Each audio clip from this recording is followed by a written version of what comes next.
Di nuansa Saraswati ini, marilah kita menyadari bahwa gelar hanyalah selembar kertas biasa. Karena sarjana yang sesungguhnya adalah perilaku susila yang sujana.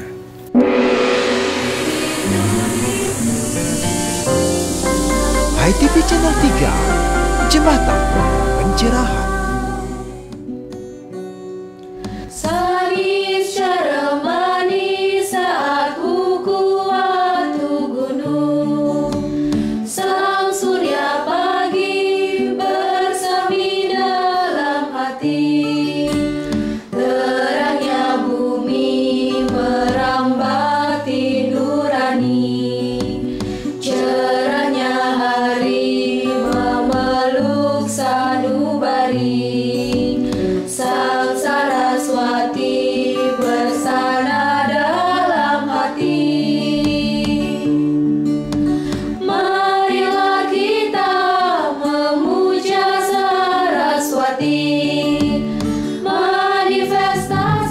Pemirsa, kita bersama lagi di kanal YouTube ITV Channel 3, Jembatan Pencerahan. Napi Orti, apa kabar? Semoga semua dalam lindungan Hyang Widi. Kita jumpa lagi di TOS, tayangan spesial Jejak Makna Hari Saraswati. Refleksi Hari Suci Saraswati dan Best Proportion Arca Saraswati dari Silva Sastra bagi Bali Milenial. Seperti apa jejak makna, laksana, dan busananya? Bersama saya, Ade Meila, Ayu Badra, kita nikmati bersama TOS Saraswati. Ambillah pena, lalu cangkukan tangan, karmani jiwani, puja stuti Saraswati. Mohon Sang Dewi kekal dalam nurani, agar Weda suci jadi haluan hati, agar Weda suci jadi haluan hati.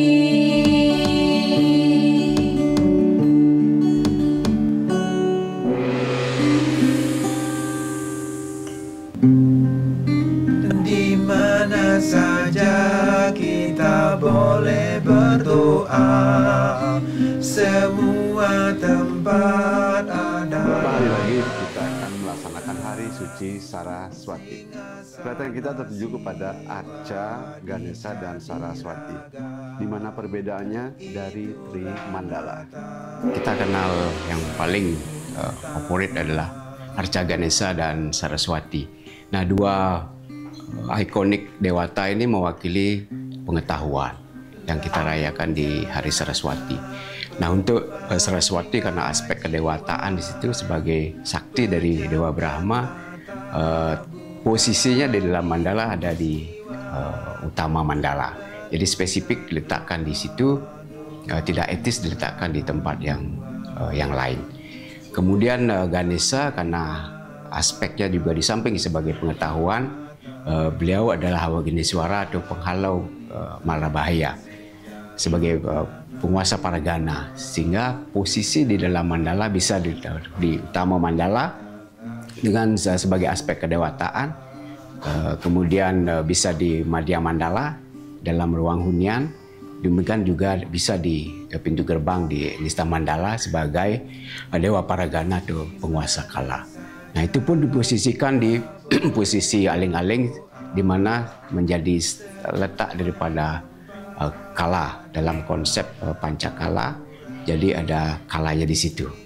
Ada Sunya Kala di Jabo, ada Dora Kala di tengah-tengah pintu gerbang, ada Nandiswara di kanan, kemudian ada Mahakala di sebelah kiri. Dengan demikian posisi Gana dengan atribut Mahakala di mahkotanya itu diletakkan di posisi aling-aling. Nah, dengan demikian di situ titik perbedaan. Penupan lingah jiwa, pejamkan mata, bukalah pintu siwa, lantunkan doa-doa kerahayuan, ujarkan weda mantra keselamatan dalam melintasi jalan tanah desa.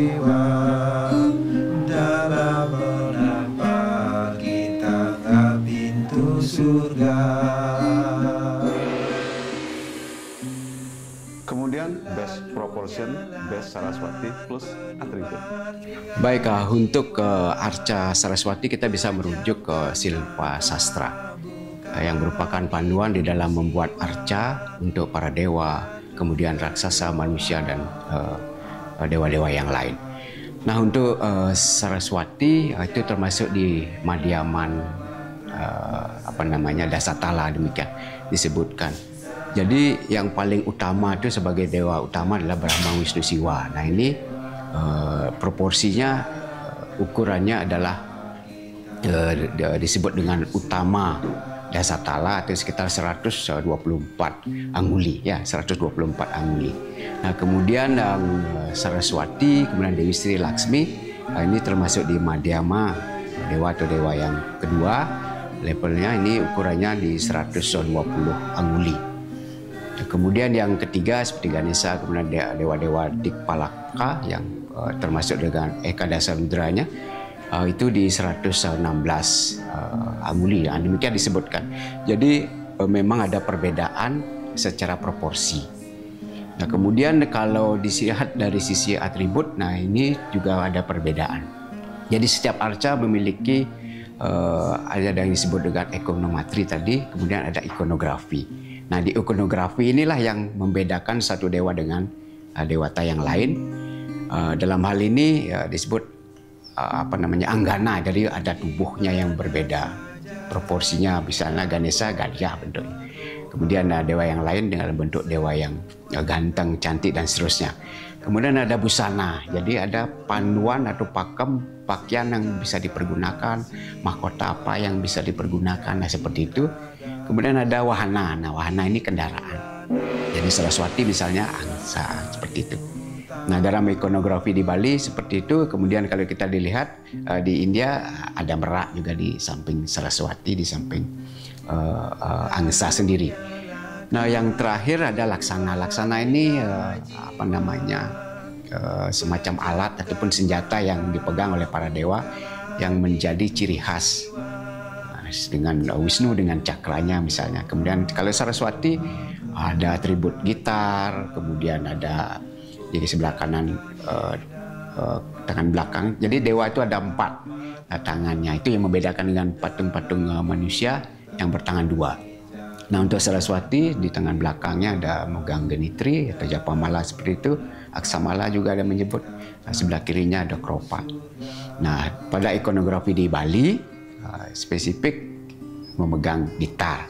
Nah, kalau kita lihat di daerah lain di India begitu misalnya ada megang juga bunga lotus dan lain sebagainya. Nah, ini yang membedakan secara praktik antara proporsi dengan atribut. Nah, para pematung di Jawa gitu misalnya yang menghasilkan banyak arca di era Majapahit dan seterusnya, pakam yang dipergunakan untuk tinggi patung dewa adalah 1 berbanding 6 seperti itu. Jadi ada tala, disebut tala itu 1 kil demikian dari ujung jari sampai ujung jari tengah. Nah, itu menjadi ukuran antara wajah, jadi kepala sampai dagu. Nah, untuk tingginya dari bahu sampai pinggang itu 2 tala, kemudian yang dari pinggang ke kaki itu 4. Nah, seperti itu dipergunakan sampai sekarang. Nah, itu yang membedakan nantinya antara arca untuk dewa, arca untuk manusia.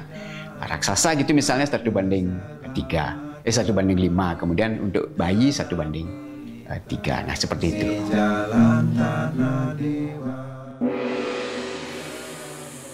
Pesan penting ikonik Saraswati untuk Balinial? Ya, kalau kita lihat rujuk dari kata Saraswati kan SR, ya, mengalir. Jadi teruslah belajar, generasi muda beri ruang yang masih panjang untuk terus belajar. Jangan berhenti belajar seumur hidup. Saraswati yang berikoni ke tokoh yang cantik seperti itu, pengetahuan itu sangat indah. Untuk terus dipelajari, makin dipelajari makin banyak yang kita tidak tahu. Untuk itu teruslah belajar. Baik, kemudian dari sisi atribut, baik wahana maupun laksana maupun yang busana seperti itu, kalau kita sudah terus belajar akan menjadi lebih bijaksana, seperti makna dari angsa di situ. Kemudian akan jauh lebih indah secara IQ, kita punya SQ kah, EQ dan lain sebagainya sebagai saripati daripada burung merak itu. Demikian juga pengetahuan itu indah. Orang yang berpengetahuan akan menjadi sumber seperti air, begitu sungai mengalir menjadi sumber daripada solusi daripada kehidupan ini. Pintu siwa, lantunkan doa kerahayuan, ujarkan weda mantra keselamatan, saat melintasi jalan tanah dewa, dalam menambah kita pintu surga.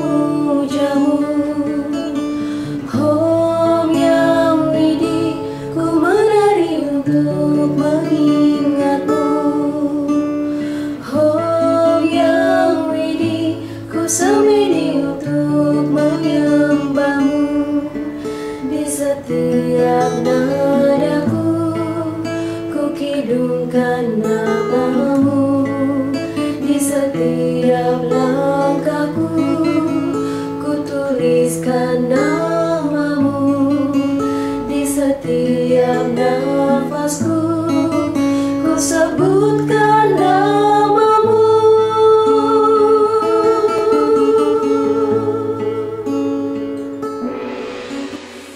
Saniscara umani suatu gunung, Hari Suci Saraswati, tapi bukan untuk menjelaskan Saraswati. Saya lebih tertarik pada Watu Gunung. Pak Agus, bisa sedikit saja dijelaskan tentang mitosnya? Dikisahkan Watu Gunung itu adalah seorang raja yang sangat berani. Bukan hanya berani, tetapi dia memiliki kemampuan dan kesaktian di atas rata-rata. Karena tapa yang dilakukan oleh Watu Gunung, dia mendapat anugerah dari Yang Sinuhun. Kemudian Raja Landep mampu ditaklukkan. Masuk ke Raja Ukir mampu ditaklukkan.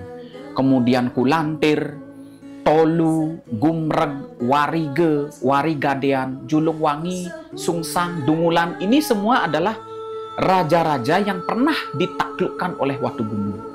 Nah, dalam mitologinya bahkan yaksa atau manusia setengah dewa itu pun tidak dapat menaklukkan Watu Gunung. Kemudian Danawa, Paisaca, bahkan para dewa. Karena kesidian yang dia dapatkan dari hasil tapa. Tapa sendiri adalah pengendalian diri, upawasa adalah mengendalikan indria. Dan ini dilakukan secara konsisten oleh Watu Gunung sehingga yang Kasuhun Kidul, yang Sinuhun itu menjadi berkenan dan Watu Gunung menjadi sakti luar biasa. Hingga pada akhirnya dia menemukan Sinta yang merupakan ibu kandungnya sendiri dan hendak ia nikahi.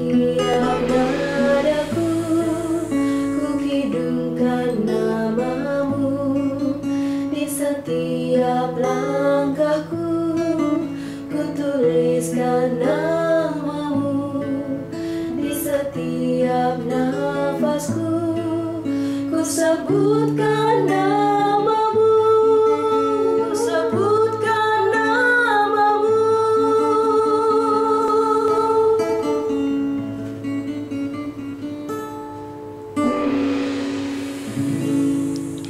Oke, selama ini Watu Gunung selalu dikisahkan terlalu negatif di masyarakat kita. Tapi Pak Agus, apa sih yang bisa kita pelajari dari kisah ini? Pertama, Watu Gunung itu percaya diri, confident, berani, kemudian penuh dengan perhitungan, dan yang paling terpenting, dia mahir, hebat, cerdas, pintar. Dan ini didapat lewat 3 hal. Yang pertama adalah belajar, kedua adalah berlatih, dan ketiga adalah konsisten. Dan ini yang harus kita pahami bersama. Kalau kita ambil sisi negatifnya, setiap mitologi itu ada unsur negatif, ada positif, ada sisi baik, ada sisi negatif. Kita ambil sisi positif Watu Gunung. Satu, dia berani. Anak muda zaman sekarang harus punya jiwa yang berani. Berani mengambil risiko untuk berusaha, berani untuk melanglang buana, artinya kita keluar dari zona nyaman, kemudian bekerja dengan giat, berlatih dengan tekun, belajar dengan penuh. Itu yang harus dipahami dan kita ambil dari nilai positif Watu Gunung. Terakhir adalah confident. Tumbuhkan kepercayaan diri, itulah yang harus diambil dari sisi positif Watu Gunung. Oh yang kami, ku bernyanyi untuk memujamu. Oh yang kami, ku menari untuk mengingatmu. Oh yang kami, ku semedi untuk menyembahmu. Di setiap nadaku, ku kidungkan namamu. Di setiap langkahku, ku tuliskan namamu.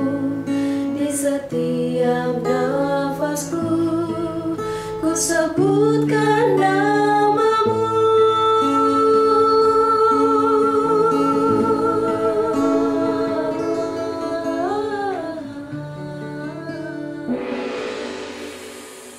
Pesan apa sih yang bisa kita petik dari Sanisecara Umanis Watu Gunung? Hari turunnya ilmu pengetahuan bagi Balinial, Bali milenial. Yang pertama, harus percaya diri. Yang kedua, tumbuhkan rasa berani. Ketiga adalah tekun belajar dan tetap berlatih. Yang paling terpenting adalah kita melihat sisi negatif dan positif dalam fondasi yang sama, tidak oposisi biner. Kenapa demikian? Karena melihat sisi negatif secara oposisi biner itu adalah salah langkah. Kita ambil juga sisi positifnya. Nah, di dalam mitologinya sendiri, Watu Gunung itu ketika runtuh di laut, diyakini akan turun hujan. Ketika runtuh di gunung, maka akan terjadi gempa bumi. Moral dari mitos ini adalah bahwa kita senantiasa bukan hanya belajar mengisi diri sendiri, tetapi juga perhatikan lingkungan sekitar. Agar apa? Terjadi keseimbangan antara Buana Agung dengan Buana Alit. Dengan pengetahuan, kita lebih percaya diri, kita lebih berani, dan mampu menata kehidupan ini jauh lebih baik. Oh yang ini, ku bernyanyi untuk memujamu. Oh yang ini, ku menari untuk mengingatmu. Oh yang ini, ku semedi untuk menyembahmu. Di setiap nadaku, ku kidungkan namamu. Di setiap langkahku, ku tuliskan namamu. Di setiap nafasku, ku sebutkan namamu.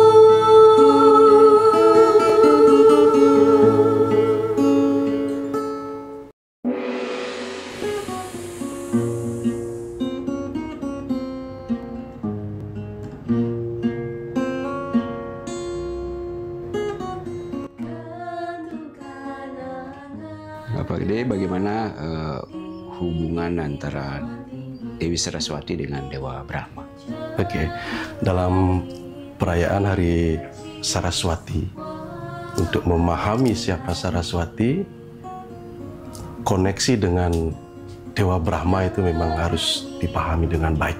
Nah, seperti yang kita pahami bersama, ketika kita bicara aspek fungsi dari Tuhan, kita punya Trimurti, salah satunya adalah Dewa Brahma.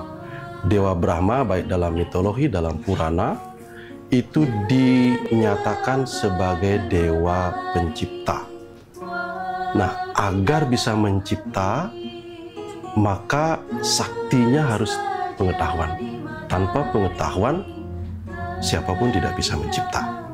Jadi, pada momentum perayaan Hari Raya Saraswati dinyatakan sebagai turunnya Dewi Pengetahuan, artinya Dewa Brahma mengizinkan pengetahuan itu hadir pada setiap manusia, sehingga manusia bisa berkreasi, bisa menciptakan, bisa melakukan apapun yang menjadi fitrahnya sebagai manusia.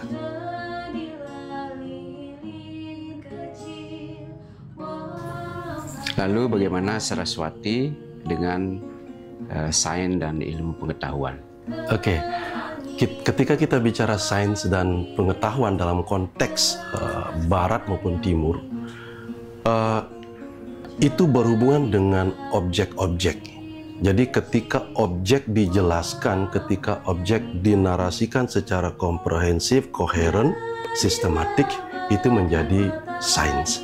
Nah, bagaimana korelasinya dengan Saraswati? Saraswati adalah esensi dari semua pengetahuan. Jadi ketika kita bicara objek, kemudian ada si subjek yang memahami, ada saya yang paham tentang objek itu, kemudian kita rigidkan menjadi sebuah sistematika, itu menjadi sains. Tetapi background dari bagaimana objek itu bisa diketahui adalah Saraswati. Jadi ada pengetahuan di sana yang menghubungkan antara saya yang sedang belajar dengan objek yang dipelajari. Itu Saraswati.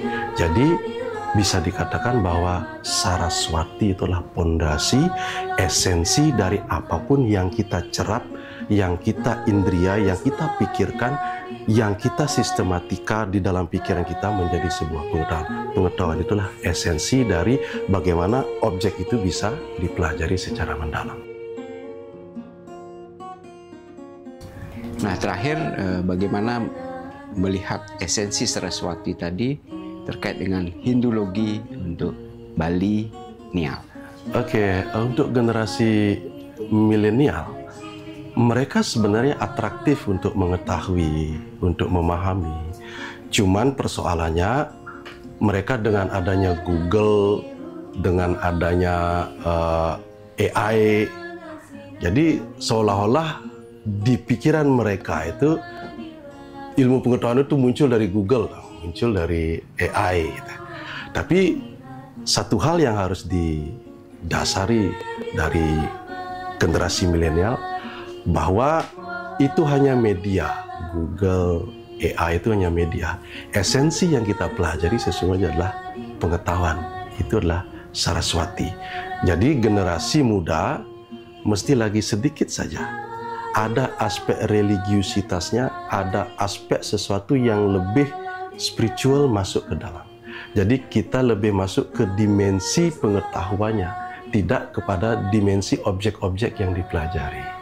Nah itu, jadi Saraswati itu adalah pondasi yang lagi sedikit saja disentuh oleh generasi milenial, maka dia akan menjadi spiritual.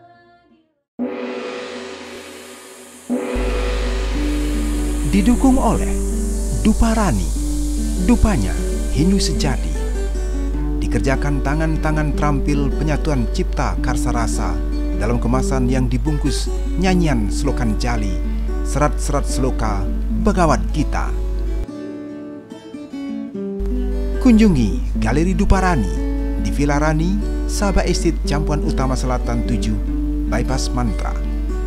Duparani, dupanya Hindu sejati.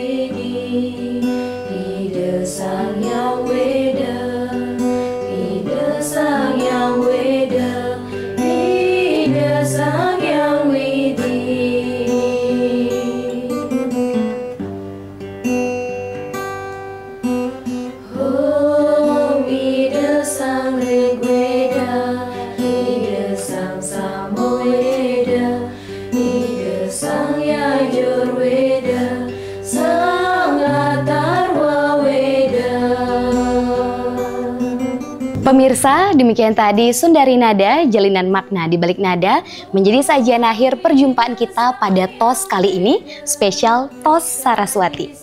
Sekali lagi kami ingatkan untuk terus mensukseskan kampanye Gasir, gerakan Rp10.000 hanya dengan mendonasikan Rp10.000 saja ke rekening Wartam BTN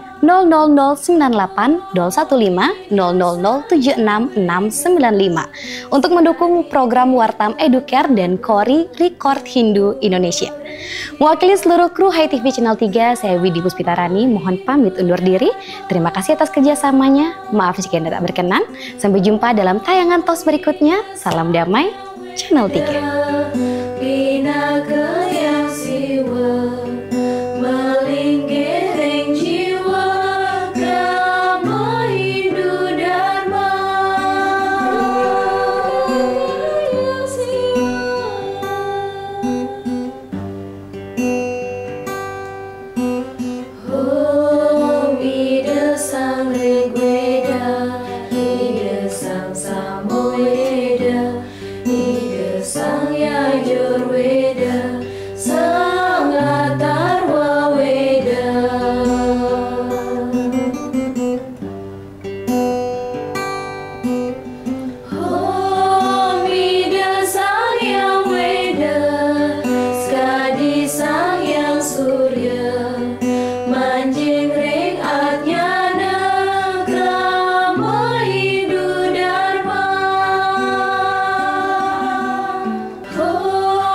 Hai TV Channel 3, Jembatan Pencerahan.